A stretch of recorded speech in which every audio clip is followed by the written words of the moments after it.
Assalamualaikum warahmatullahi wabarakatuh.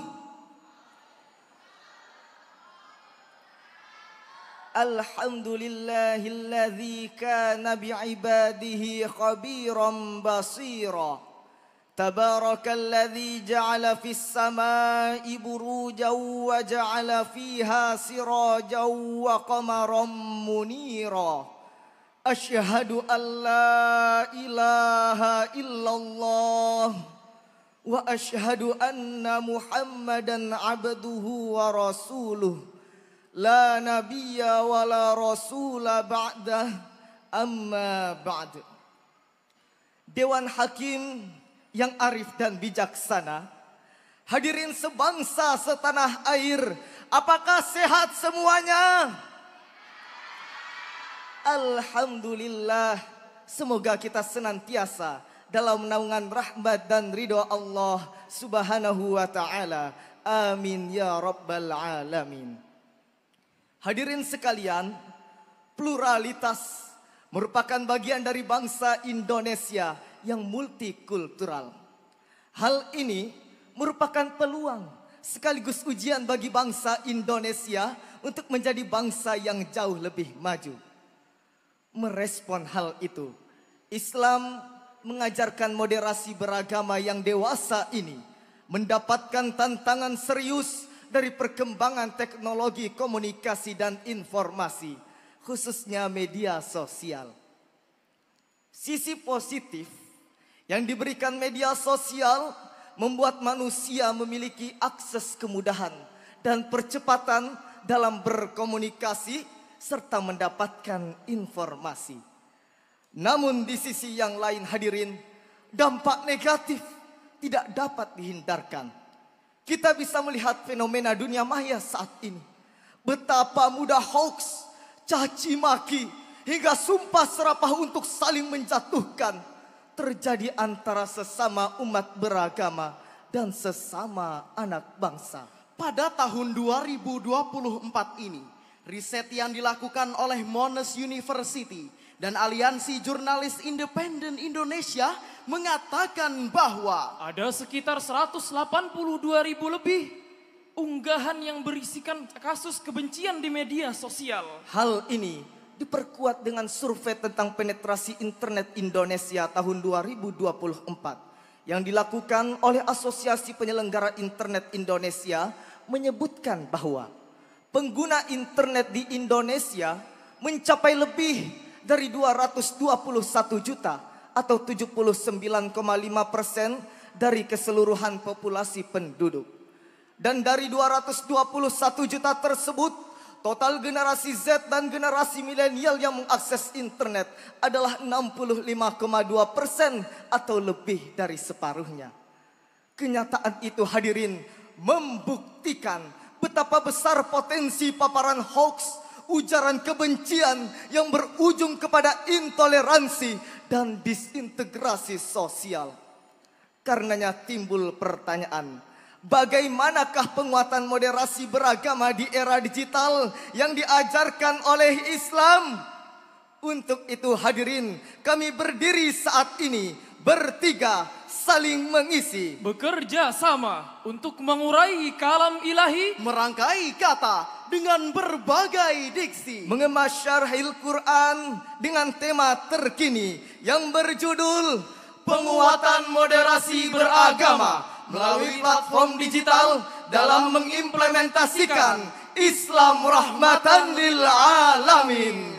Sebagai landasan awal firman Allah dalam Al-Quran surah Al-Baqarah ayat 143 sebagai berikut. A'udzu billahi minasy syaithanir rajim.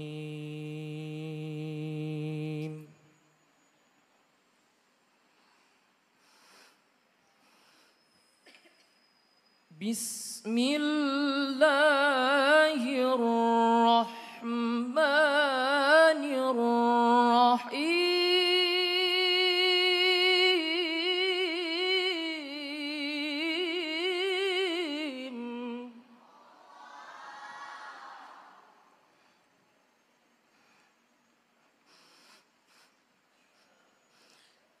وكذلك جعلناكم أمة وسطا لتكونوا شهداء على الناس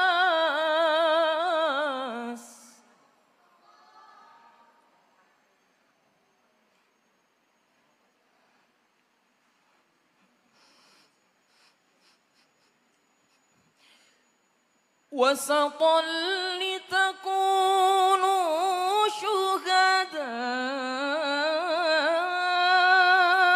على الناس ويكون الرسول عليكم شهيدا. Aku berlindung kepada Allah dari godaan setan yang terkutuk. Dengan nama Allah yang Maha Pengasih, Maha Penyayang. Demikian pula kami telah menjadikan kamu umat Islam, umat pertengahan, agar kamu menjadi saksi atas perbuatan manusia dan agar Rasul Nabi Muhammad menjadi saksi atas perbuatan kamu. Hadirin, berdasarkan ayat tersebut terdapat satu sifat yang disandarkan kepada umat Islam, yaitu ummatan wasata. Apa maksud dari ungkapan tersebut? Imam At-Tabari dalam tafsirnya Jami'ul Bayan an Ta'wili Ayil Quran jilid 3 halaman 141 mengatakan bahwa arti wasato adalah al-khiyar yang berarti pilihan. Kata al-khiyar berhubungan dengan kosakata bahasa Arab lain, yaitu al-khair yang berarti baik. Jadi umat Islam bukan hanya umat pilihan, tetapi juga umat yang terbaik di antara umat pilihan. Lalu hadirin, bagaimanakah menjadi umat yang terbaik di antara umat pilihan? Imam At-Tabari melanjutkan penjelasannya pada halaman 142 bahwa al-wasat berarti al-juz'ul ladzi huwa baina at-tarafain, yang berarti bagian yang berada di tengah-tengah dua titik ekstrim. Dan di era digital saat ini hadirin, ada dua hal yang sering terjadi. Yang pertama, informasi dibentuk sedemikian rupa sehingga meskipun benar diumbar secara berlebihan sehingga bukan lagi bentuk aslinya. Tujuannya adalah meraup sebanyak-banyaknya pembaca. Karena semakin banyak pembaca, maka semakin besar keuntungan yang didapatkan oleh penyampai informasi. Yang kedua, informasi dibuat se-ekstrim mungkin tanpa peduli. Itu bisa memicu perpecahan dan keresahan. Tujuannya sama, adalah meraup keuntungan finansial sebanyak-banyaknya oleh penyampai informasi. Kedua hal ini yang disebut dengan clickbait. Bayangkan hadirin, ada saja pihak tertentu yang rela mengorbankan persatuan dan kesatuan demi keuntungan finansial pribadi. Na'udzubillahi min dzalik. Ma'asyiral muslimin wal muslimat rahimakumullah. Mungkin ada yang berkata, saya melakukan tindakan berlebihan untuk membela agama saya. Itu adalah bukti kecintaan saya kepada agama saya. Ingatlah, dalam sebuah hadis yang diriwayatkan oleh Abdullah bin Abbas dan dianggap sahih oleh Ibnu Majah, disebutkan bahwa iyyakum wal ghuluwa fid din fa innama halaka من كان قبلكم الغلو في الدين. Hindarkanlah sikap melampaui batas dalam beragama. Karena sesungguhnya orang-orang sebelum kamu telah binasa karena berlebihan dalam beragama. Profesor Dr. Yusuf Al-Qaradawi dalam kitabnya As-Sahwatul Islamiyah Bainal Juhud wat Tatarruf, ada 6 tanda sikap berlebihan dalam beragama.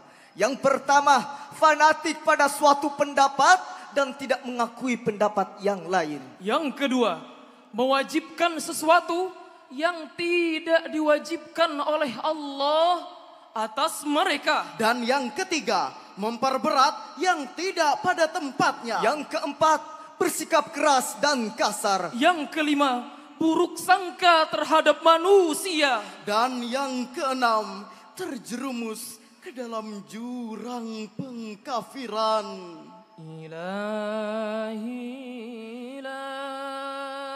Mari kita renungkan bersama. Apakah tanda-tanda tersebut melekat pada diri kita? Apakah kita terjerumus ke dalam jurang fanatisme buta dan menyalahkan yang berbeda? Apakah kita lebih senang mengkafirkan sesama muslim, padahal ulama-ulama dahulu justru mengislamkan orang kafir? Apakah kita lebih senang bersikap keras dan kasar terhadap sesama daripada menebar kasih dan cinta?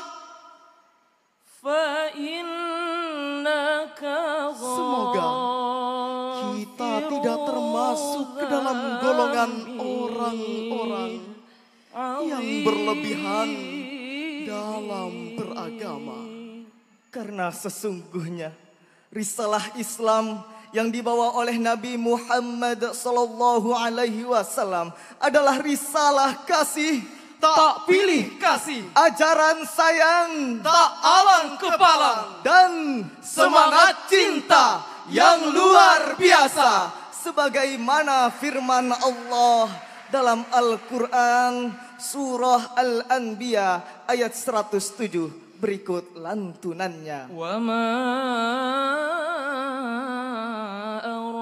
arsalnaka illa rahmatan lil alamin.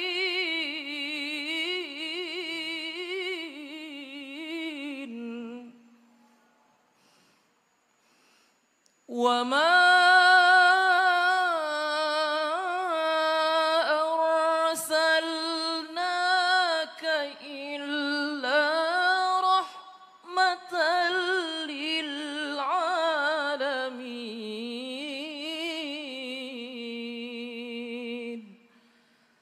Sadaqallahul azim.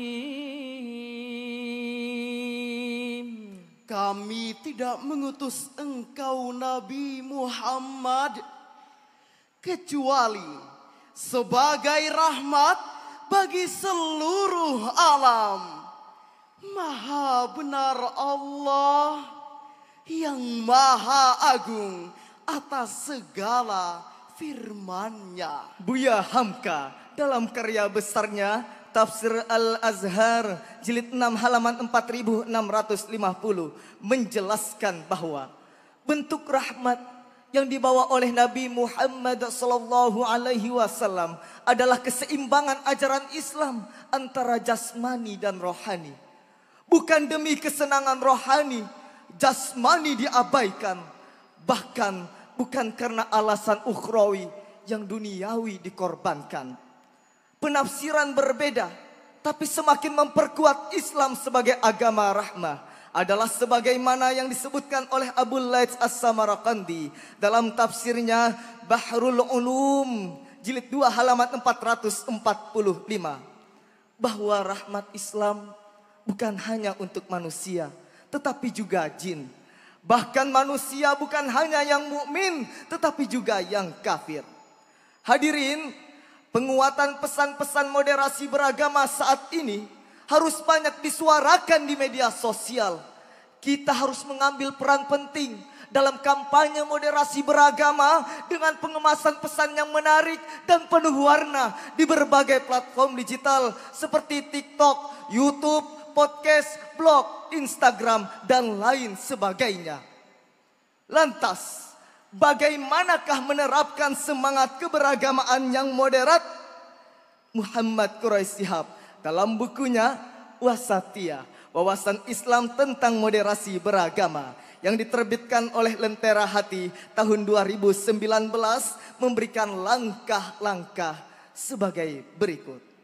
Yang pertama, dengan meningkatkan pengetahuan dan pemahaman yang benar seputar ajaran Islam. Yang kedua, dengan pengendalian emosi. Dan yang ketiga, dengan kewaspadaan dan kehati-hatian. Kehati-hatian itu penting untuk ditanamkan.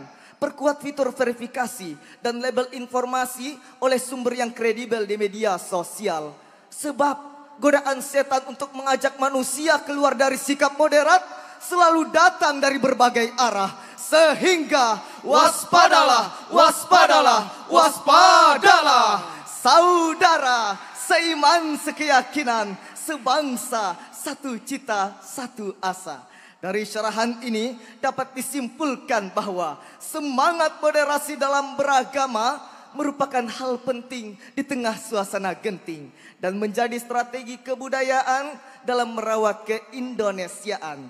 Sehingga moderasi menjadi jalan terbaik untuk menyeimbangkan, meneguhkan dan menyebarkan ajaran Islam yang rahmatan lil alamin bagi sesama dan antar umat beragama. Dengan menggunakan dan memanfaatkan platform digital sebagai sarana interaksi dan komunikasi yang adaptif saat ini. Sebagai penutup, mari kita sikapi dan hiasi keragaman di Indonesia dengan indah dan bijaksana, dengan lebih mementingkan introspeksi, Bukan menghakimi. dengan mengedepankan toleransi, Bukan arogansi. serta tetap mawas diri, bukan jaga gengsi. Setuju hadirin? Marilah bersama merawat keberagaman. Ciptakan bersama suasana perdamaian. Hormat menghormati dan saling toleransi. Cukup sampai di sini. Sekian terima kasih. Sekian terima kasih. Wabillahi taufik wal hidayah. Wassalamualaikum warahmatullahi wabarakatuh.